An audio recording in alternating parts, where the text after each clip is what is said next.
Hello and welcome to In the Tunnel, episode number 77. Um, I stopped running out of number jokes around number 52. And I still feel like you give me a moment to try to make one every episode. And I'm well, just like, dude, I'm on 20 hours sleep for the week and I'm just no. you did have some blurb about 75 that ended up just being completely wrong, I'm pretty sure. What did I say? I don't really remember. Like three-quarter centennial or something. Sure. It wasn't that was wrong, it's that we couldn't find anything that was an actual term. Oh, yeah. Okay, well, yeah, so we're just gonna move along. You would have thought that the NFL would be all over something like that, just like making up a phrase about math that doesn't work. Isn't that what they do normally? That's why I said I'm pretty sure the NFL would be all over it. Yeah. All right. So, speaking of the NFL, that's what we are starting off with. So week 8 games. Sir, Um, yeah. So for the AFC, you have Tennessee and Cincy, New England and Buffalo, Las Vegas and Cleveland, the Jets and the Chiefs, Pittsburgh and Baltimore, and the Chargers at Denver. we'll walk Um, through these games. I'll bring the lines in here, and we'll take some picks here. all right, so I'm um, not picking them.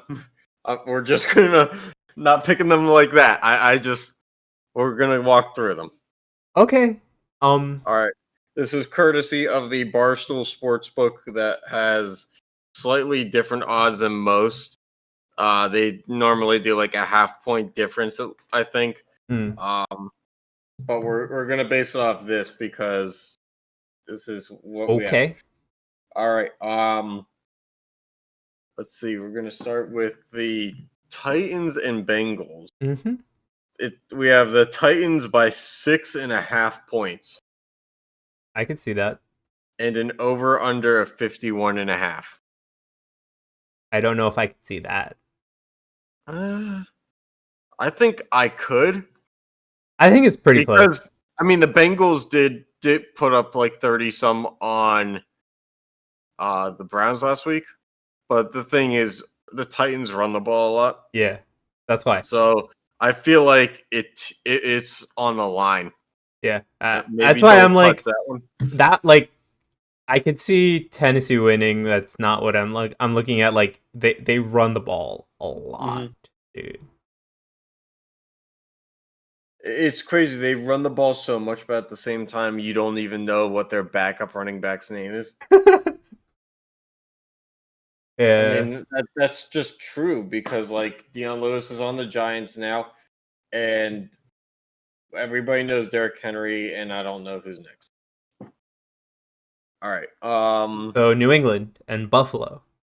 Buffalo by 4 with an over under of 41. I think that's over. Like That's a quite that's a clearly. that's a pretty low over under. Yeah. I think there's more than 41 points in that game. Oh yeah. Um. That's the lowest over under of the week it looks like. Okay. That might be worth looking into, but maybe Uh. not. All right. Moving on. Las Vegas and Cleveland. Vegas or no, Yeah. Cleveland by 2.5. Over under 49.5. I think the over hits in that one. Yeah. Overhit. Cleveland's got enough weapons to score a bunch of points, and Vegas doesn't have a real good defense, but whatever they have on offense with Josh Jacobs and Derek Carr and Darren Waller is probably going to be better than what's on defense. So Yeah, but I don't think the defenses of either teams are particularly any good. So yeah, no, that's why I think the no. over hits on that one no It matter. would it would be interesting if the Raiders were to get like a Khalil Mack type player that could like transform a defense, but Yeah. I don't think that's going to happen anytime soon. Yeah. All right. And then the Jets in Kansas City. Oh boy. So me and a couple buddies at work were talking about this one, Okay. and one of my coworkers was like thinking about putting a bet on the Jets just to win something. Until we found out that both Jamison Crowder and Brashad Perriman, the two like top two receivers in the Jets, are both out this week. Yep. It's the Chiefs by a whopping 19 and a half. That's a lot, dude. They're favored by 3 possessions. Actually, it is the NFL. That's a You could lot. maybe make an argument that as long as the Jets don't lose by 20 points, that's a pretty good window. Might be worth a flyer on it. Yeah, like I don't know, 20 points is quite a bit. If you put $1 on the Jets at plus 19 and a half, you walk away with $1.91 though. So you have to decide if you want that dollar back or not. But like, yeah, whatever. put What about $20 over under for point? 49. Okay. I feel like the Chiefs could cover that on their own. I don't know. I think the Chiefs can definitely make 5 of those possession, like 5 touchdowns as the points. Like, was that 35? Right, or but at something? the same time, the Jets have like 10 points in their last 5 games. Yeah, so I don't know. Like, that's a pretty close over under to call too. I'd probably take the under on that one also. Yep. All right, moving right along. Steelers, Ravens. I'm not touching this one. Well, what is it? It's the Ravens by 4, but I feel like either way you approach a Steelers Ravens game is going to be wrong. Yeah. I don't think that there's a right answer. The over under is 46 and a half. Okay, I'd probably take the over. Yeah, New Age Steelers Ravens puts up points. Yeah, I'd probably take the over. I just see scoring happen. Yeah. Then let's see here. Chargers and Broncos. I have the iOS beta, and I don't know if you know about what's going on with that, but every time people unlock their screen, it pops up an error that there's an update available when there's not. So I have to get rid of that just to see things right now. Great. Chargers. Broncos. Chargers only by 3.5. Okay. Actually, I don't know why I say only, because the Chargers are now a young team. Yeah. And the Broncos are an injured team. Yeah. Over under 44.5. I feel like it could go over. Okay. Both teams put up points. I mean, let's see here. I don't know, like their defense, like at least the Broncos defense is at least decent. Actually, the Broncos offense has put up in the last 2 games 16 and 12 points. Where the Chargers have put up 29, 27, and 31 in their last 3. Or I'm sorry, 39, 27, and 31 in their last 3. So they score a lot. But also, the Broncos defense is like decent. So, yeah. And then we go Rams versus Miami. Yep. I don't know. I feel like Miami might win that one just because it's like you infrequently hear about like the Rams playing a team like Miami or any AFC East team. So I feel the fact that they're going to an AFC East opponent that they don't play more than once in 4 years is enough of a throw off, especially going from California to Miami, time zone wise, to be a factor. Okay. But we have Rams by 3.5, over under 46. I don't know. I think that one goes under. I think that goes under, yeah. Then let's see. Indianapolis and Detroit. I don't like this one at all. It's Colts by 3, but like we've said this before, the Colts I feel like are like a fake good team because Phillip Rivers is not having a good year. T.Y. Hilton barely getting any reps. Yep. with catching the ball. So Mhm. like, I just don't like that one. Okay. Over under is 50 points. I think the over will go, but it'll be up to because the Lions always score points for some reason. They're Yeah. always a high scoring offense, but regardless of whoever they put on defense, they still will give up points. Give up The equally as thing, many points. well, the thing is, the Colts offense, Is not having that great of a time. yeah. So Yeah. it's if you choose the over, you kind of have to rely on the Colts offense, which is a weird thing to say when the Lions suck. It's like I have to bet on the Colts to save me. All right. You want to talk about the Atlanta and Carolina game that happened? I took the Falcons in a hit, Mm-hmm. but I took them money line.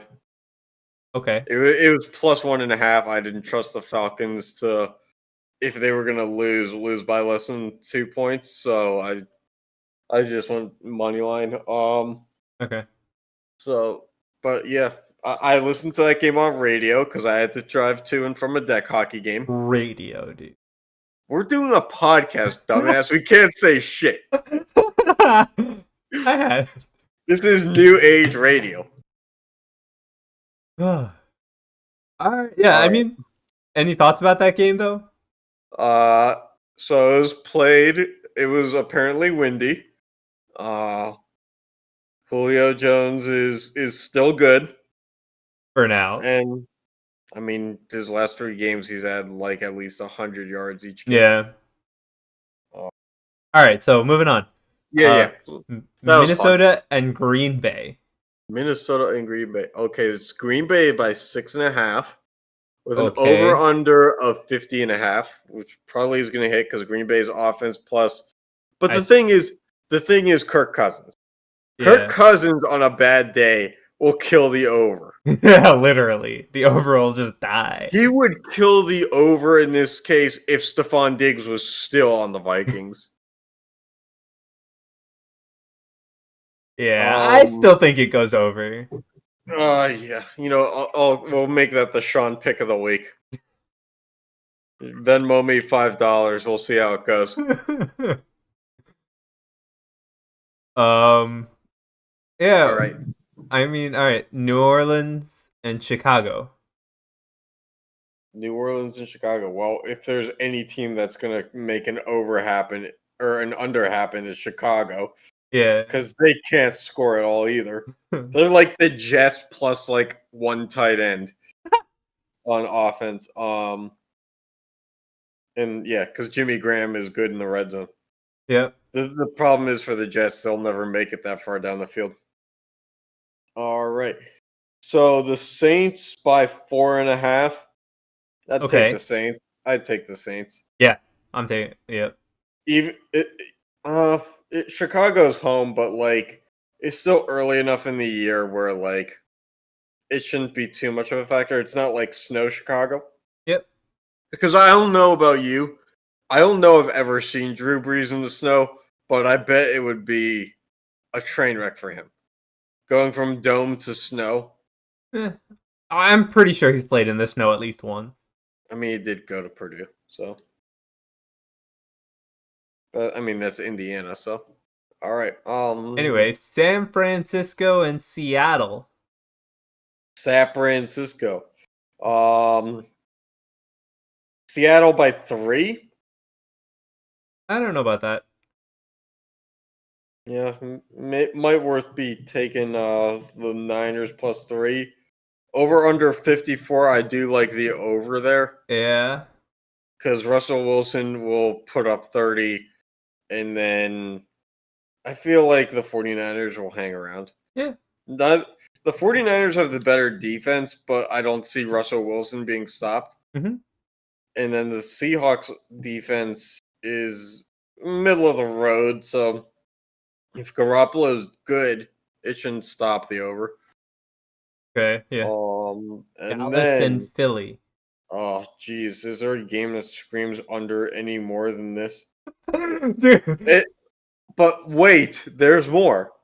The Eagles are favored by 10.5. Yeah, I'll take Dallas at -10. Dude. No, plus 10.5. Plus Yeah. 10. Oh my god, dude. I'll take that. I'll take that. And then you'll end up on Monday night taking the Buccaneers minus 12.5 to cover that over the Giants because, I mean, NFC East is just that bad. Oh, of course. What's the over under for the score for Dallas and Philly? 43? I'd take the under on that any day. Yeah. Carson Wentz thrown across his body. The number one thing a quarterback shouldn't do. He does it like 4 times a game. Yeah, what But about also, a right-handed quarterback who spins out of the pocket to his left is like the dumbest shit. It's like the defense knows where to go when you do that. all right, and what about the over under for Tampa Bay and the Giants? So it's 45 points for the over-under. I feel like Tampa Bay is going to cover a good portion of that themselves. But I don't Now- trust the Giants to make more than 7. Wait, let's see what the Giants have done recently. The Giants have had 21-20 and 34 in their last 3 games. Hmm. So I think you can trust them to get at least 15. Hmm. You know what? 14. 14. Because, or no, 15. Because they're not going to find the end zone more than once, so they're going to kick a bunch of field goals. So 16.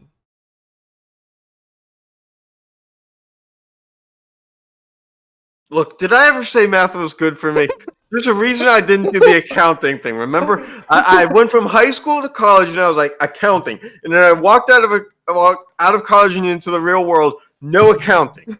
So, what do you think is going to be the thing that's going on here, Sean? God damn it! Look,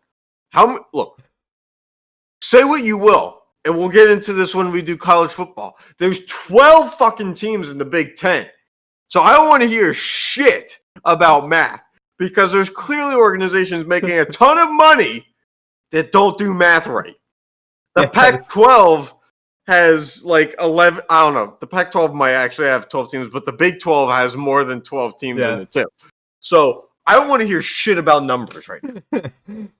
We just walked through numbers on every one of these games. No one said a word about math. Anyway, yeah, okay. I guess I can trust the Giants to make 16 points. You can trust the Giants to make 16 points more than you can trust me to make them be able to put up 15, I guess. Happy? Fair enough. Yeah. All right, and that's the recap for this week's action. So let's take a look at the standings. Recap. Jets are Recap something that hasn't happened. sure, whatever you want to call it, dude. English isn't my strong suit. Oh, yeah. No, I've known that for years. Yeah. I've known that since I was pure editing your papers in high school. Yeah. Yeah. Anyway, Jets are 0-7, bottom of the whole NFL. It's so amazing that that's just the first thing we went to. The The Jets are the worst team. oh, what else you want to say? It's the AFC East. It's the first thing on the graphic. Yeah, but the notable thing is right now is the time to strike while the iron's hot before the Patriots get good again. Because when the Patriots are doubted, that's when they turn it around. So now's the time to get your shots in about how the Patriots are shit. Because in 3 weeks, they're going to be 5-4. And we're going to say, look, they're back. And they're going to probably have acquired like 35 all-pros for like a single third-round pick. Yeah, I'll only believe it if I see it. And you've seen the story before. Anyway, the AFC North has the Steelers, the only undefeated team left, right? Yep. I may not be a numbers guy, but I can find the zeros. That's for damn sure. Otherwise that division is pretty close. Like the top. I mean, team. if the Steelers play the Ravens this weekend, if the Steelers lose, the Ravens are in first place. Yep. Dude, so you can start as perfectly as the Steelers have, lose 1 game, and be in second place. Yep. But the good news is this year there's that additional playoff spot for each side. Yeah. So, I mean, 3 teams from the AFC North are probably going to make it. Okay. I mean, look at the other divisions. Well, you never know. The Colts might sneak in there. They're 2 wins behind us. Yeah, but there's still what, like half the season left? More Look, than? I'm not saying that you're wrong. All I'm saying is the Colts are like right now this year at best like the 7th and final seed. Yeah. So I'm saying that the Steelers hopefully will get the 5th or 6th seed. All right. And the AFC West, AFC South has the Titans and Colts at 5-1, 4-2. The rest of the division doesn't matter. Poor Deshaun Watson. He's just getting battered down there in Houston. Yeah. They finally fired Bill O'Brien, that dumbass that got rid of DeAndre Hopkins. But then they turn around and they're like, well, let's get rid of Will Fuller, too. It's like, are you going to throw the ball to anybody? The AFC West has the Chiefs topping them. None of the rest of the division is close. The NFC but East, at the same time, I'm happy that the Raiders are somewhat competitive. hey, because they're the Raiders, even. Oh my god. The Raiders, as a franchise in their history, are competent. And it's only been the past 15 years where they haven't been. Mm-hmm. So, like, for their brand and what they try to sell, well, what they used to sell before they decided to go to Vegas. Wait, you're telling like, me they just don't sell perpetual sadness? Well, that's the Jets. We already went through that. But, like, the Raiders have more championships. So, like, okay, yeah. Oh. The NFC East is still bad. We don't need to talk about it. No, but we do, because, like, if one or two teams in the NFC West turns to crap, because right now the NFC West, every team is going to make the playoffs in this extended format.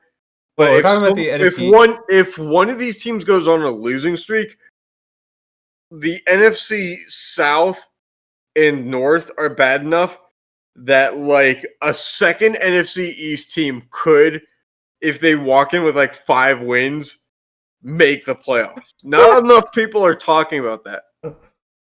Dude. Like the Giants just have to go on like a 3 or 4 game win streak, or not even streak. Like 4 of their like last 10. 4 of their last 10. And they'd be like on the outside of the bubble. Not eliminated, just bubble talk. That's fucking dude. No, but if you look at it this way, right? So the Cowboys and the Eagles play each other, right? So whoever wins, if you want to call it playing each other, whoever wins basically is like first running into in that walls. division. Whoever wins is first in that division, right? Yeah, which is sad because I mean the you Cowboys can have a don't 3-5 division leader. The Cowboys 3-5. Cowboys don't deserve to be at the top though. Anyway, I mean they weren't winning with Dak, and he was throwing 400 yards a game. Anyway, NFC North, Packers at the top at 5-1, Bears 5-2 right behind them. Because they lost last night, or not last night, Sunday night, Monday night, one of the nights. They lost on a night that ends with Y. That's every single one. Well, thanks for narrowing it down, dumbass. Then the NFC South has the Bucks at 5-2, Saints at 4-2. Yeah. I'm just happy that the Saints aren't in first place. I mean, I hate the fact that Brady's still good, but the Saints not being in first place is a nice break. That being said, there was like a 10-year like streak where no NFC South team won the division 2 years in a row. Yeah. So like, I don't know. And then we have the NFC West where all teams are good. That's a great marketing strategy. If the NFC West was like a college conference, like if the NFC West was like the Pac-12 and the Pac-12 slogan was like, all of our teams are good. Actually, no, that would be the ACC. The ACC or the Big Ten. All of our teams are good. Just send them to the NCAA March Madness tournament. All right. Anything else you want to say about these teams? Oh, geez. I can't wait for Sunday. Yippee-ki-yay. I can't wait till All Monday right, when I get so my let's brake talk some pads fantasy replaced. football. Fantasy, it's like reality, but on drugs. All right, so your top player, the rank 1 player right now is who? Kyler Murray? Yep, Kyler Murray. At 29 points average per game, is it? Yep. Followed by Mr. Unlimited himself, Mr. Russell Wilson Russell is Wilson. number 2. Quarterbacks are topping this chart because you have Wilson, Mahomes, Allen. And this is PPR too. Yeah. Uh, It, and then Kamara's the the first only non-QB. non-quarterback in the top 8. Well, it's because he doesn't run the ball very well, but he catches the ball very well. Yes. Then Deshaun, one of my guys, is number 6. And Tom Brady, who's on Timmy my Brady. fantasy team. That's sad. How somehow Carson Wentz is 8. Yeah. DeAndre Hopkins is 9. I guess Deshaun Watson would probably be top 3 if Hopkins was on the team. Yeah. Then you got Lockett, receivers. Ridley, and then Prescott. You have so many quarterbacks in the top 25. Absolutely. Yeah. But you know what I like? James Robinson, number 19. Undrafted running back out of Southern Illinois, I want to say. Okay. I got him in the 10th round of my draft. Okay. If not later. All right. Number 19 overall. Okay. I'm liking that. He's got more fantasy points than Derrick Henry, who's had 200-yard rushing games. Yeah. Which is quite surprising. All right, anyway, I'm bored of this. All right, on to college football. Notable PPR. That's basically what that was. Mm-hmm. All right, college football. The Big Ten is back, so we just quickly recap this a day before the next group of games start. Yep. So, Wisconsin whooped the Illinois Buddies, 45-7. Rutgers got their first Big Ten win in 3 years. Yep. They beat Michigan State 38-27. Yeah. Indiana stunned Penn State in overtime 36-35 with a dive to the pylon that a lot of the sports world in most of middle Pennsylvania will say they still didn't hit the pylon, despite the fact that I don't think it was 4th and goal or anything. I think it wouldn't have changed anything. All right. Northwestern scores 43-3. Am I reading that right? Northwestern beat Maryland by that much? God damn. Interesting. And then Purdue over Iowa. That's a nice win, but they're both unranked. Michigan beats Minnesota. Ohio State rolls Nebraska. The end. Yeah, the end. Wait for the Pac-12 recap. It's basically going to be like Oregon. That's it. Anyway, on to NHL free agency. Yep, we're looking at UFAs, unrestricteds that are still from the sporting news on the board, and we're going to look at restricted free agents overall. Apparently, Kovalchuk is one of the top UFA players available. Just because he still can shoot. He's got to be a cheap 1-year deal. That's the thing, though. That's what makes him valuable. Then Hoffman, I'm kind of surprised he's still out there. I think Mike Philside Hoffman. No surprise that Jimmy Howard is a free agent still. No surprise he's at the bottom of the top 50 list. I'm actually surprised he's in the top 50 list. Well, you need a 50th player. You're telling me there's not a 51st player 51st slot that I could put him in? Maybe like an AHL guy. Fury's a free agent still. Yeah, slightly surprising. Me, that should it's not surprising. I mean, I let the puck go off my stick just like he does. The thing is though, I can't see the ball like very well at night when I'm outdoors. He's on a lit ice path and has been playing the game for 20 years longer than me. Yep. Aside from that, I'm not really surprised that these players are free agents. I mean, I think Green is could be a good cheap deal for a team. Here we go. Here we go with some Devil's Insider shit. I know. I'm saying Talk about your one good player that you had and let walk away. Vatanen was a good player that we did have. But Green, he's old, but I think he'll probably sign like a 1-year deal that's pretty cheap for the team. Whomever. I really hope that after you guys sign Corey Crawford and who do you sign as the backup? Don't we? No, we still have Blackwood. No, he's an RFA. We'll get into that on the next slide, but whoever your backup is, I don't know.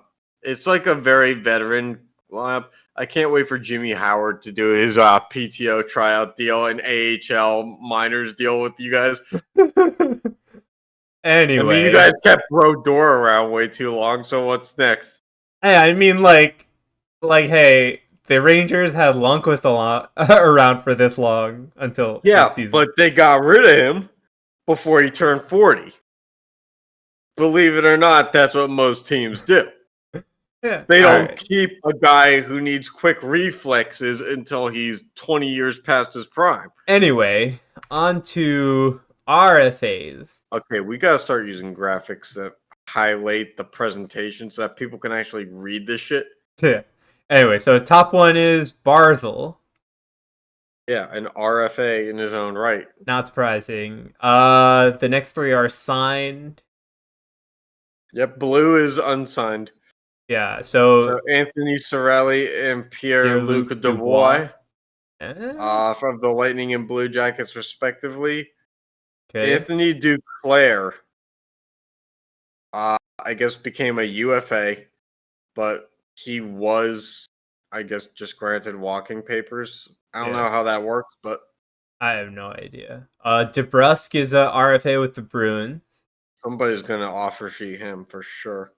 Yeah, Sergachev with the Lightning. I can see. I don't know about offer sheeting Sergachev, but if he was not for a huge deal, but for like a mid-level deal. The thing is, the Lightning will just match that. Yeah, but if it goes on for a while, somebody can offer sheet that guy. He's good. Mm-hmm. Andre Athanasiou, he's a UFA. Yeah. It's sad that you have to play for both the Red Wings and Dunn from the Blues is Vince Dunn. Yep, RFA. Blackwood, we just said it's an RFA. Devils need to sign that guy. Why? And who's Ethan Bear, dude? It's bad when I don't know the name. Well, it's bad when we're talking about Oilers defensemen. I mean, that's 22 on this list. Because there may not be that many RFAs. Fair enough. I mean, if Blackwood is 20. Well, I can see Blackwood being 20. Well, I can see Blackwood on the list only because he's a young goalie and he hasn't really proved himself a lot, but he does have experience. Yeah. Playing in the NHL. No, you're right. I've never heard of this guy. Isn't it Dominic Kabulak? Wasn't he only in the league 2 years or something? He was already an RFA. I think, yeah, because if you remember, Butcher had a 2-year entry-level deal that made him an RFA.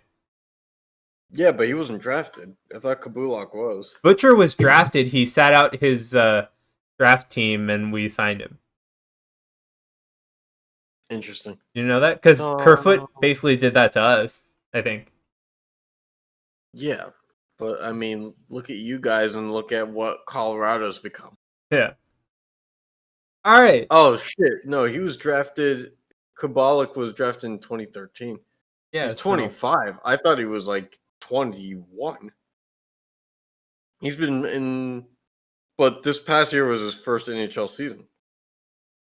Down in the minors for a while? No, he was in Europe. the whole time. Wild Hmm. stuff too.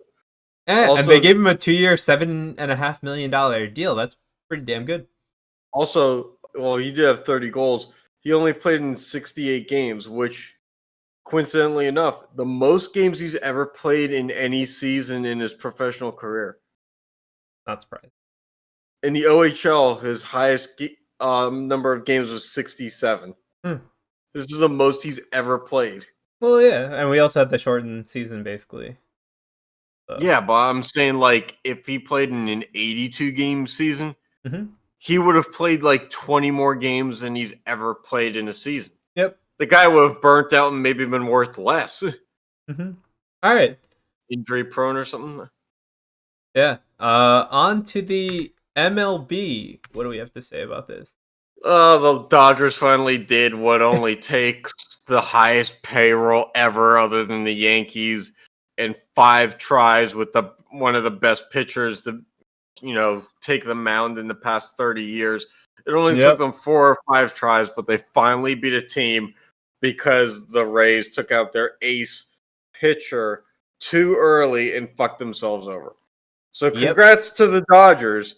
They did this thing just by sticking around long enough for somebody else to do it for them. And then they celebrated with one of their solidified players in Justin Turner having COVID, and then not wearing a mask, celebrating with the team. So congrats. I hope you enjoy your champagne because it comes with a side of COVID.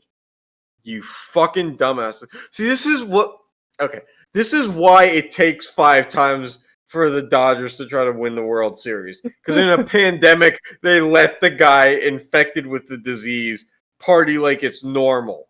Mm-hmm. It's like, and that's like the definition of stupidity. Is the same thing happening over and over again and not being able to. Right. So this is, instead of this time it being on the field, it's off the field. Yep. So they just did nothing right. They're lucky that it wouldn't be surprising to me if they fabricated test results just to like keep it under the wraps. Anyway, so that's what their stuff looks like. World Series champion. Look, I was just going for a graphic that basically said, "Congrats, Dodgers, you're champions," without having to like remove like watermarks and trademarks and stuff like that. So I just found some random Twitter player. I don't know. I never clicked on the actual link to the Twitter thing. I just right-clicked on the Google image, and I was like, "View image." I knew it came from Twitter, and I was like, via some Twitter user, and that's all I needed. All right. Yeah. So I gotta say, everybody expected this. So moving on. Yeah, although, sad for our boy Charlie Morton, Flemington's own. Still ringless. Or no, not ringless. He closed out Game 7 in 2017. All right. Against the Dodgers when he was on the Astros. NBA. The draft is coming soon, November 18th. So Minnesota has the first pick. Mm-hmm. Followed by Golden State and Charlotte. So Golden State might trade because they're obviously in a position where they don't really need a lot of pieces. Yeah. But at the same time, the strong get stronger if they hold on to it. Yep. But then the strong also get stronger if they trade the pick. So like, they could probably fetch a high price for that pick too. Oh, they definitely will. So I can see them trading it. That they will. Yeah, fade the Warriors or whatever. Then so Charlotte rounds out the top 3. I don't know. So like there are a lot of trades at the bottom end of the first round, right? But like far at the top end, there's like nothing. Just remember, Philadelphia and Brooklyn are always trading picks. That's like how they've done business for the past 15 years. Yeah. And then, I don't know, Boston always tries to acquire picks, so it wouldn't shock me if they end up with like Yeah. So Boston has 2 Three. first-round picks. That's Three. nothing out of the normal. 3. 14, 26, and 30. Jesus Christ, Right? Boston. And they were in the conference finals. Yeah, sure. Orlando somehow always stays in mediocrityville where they can never get the number 1 pick, but will somehow like never get out of the lottery. Um I don't know. I'm just hoping someone good like James Wiseman for some reason falls to the Suns at 10. I don't think it's going to happen. Uh, He's like a 7-1 dude who can do it all. okay. He played for Memphis, but only for like 6 games until the NCAA kicked him out because I guess the head coach of Memphis helped his parents move to Memphis to stay close to him. It's like, God forbid someone's close to their family, right? See Dude, I don't know here. these rules. The NCAA sucks, man. It's like, whatever.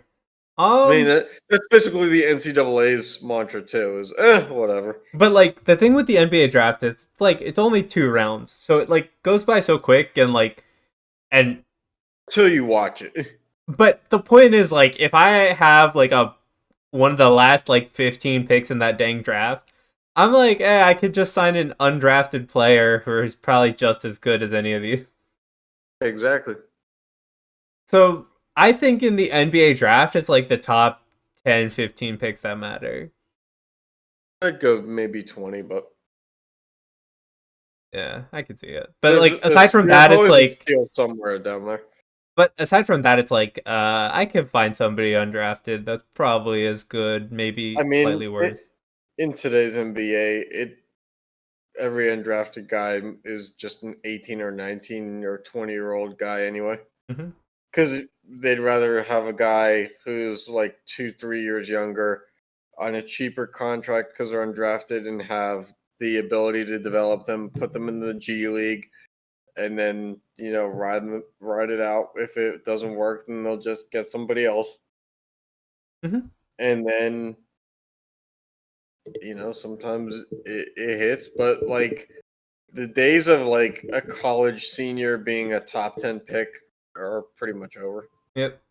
because the NBA sees prospects as an investment instead. Mhm. Yeah. All right. So bless you. Oh, And shit, I tried to mute myself. I was in PowerPoint though. Oh, uh, jeez. anyway, yeah. So that wraps up what we got. You have anything to close out for today? Yeah, if you could clip out my sneeze, that would be great. Other uh, than that, I'm good. we'll see. All I right. can't So wait for the podcast reviews on this one. He sneezed in the podcast. It was so professional. 2 stars. anyway, yeah. Thanks so much for tuning in, and catch you next time. Do, do, do, do, do.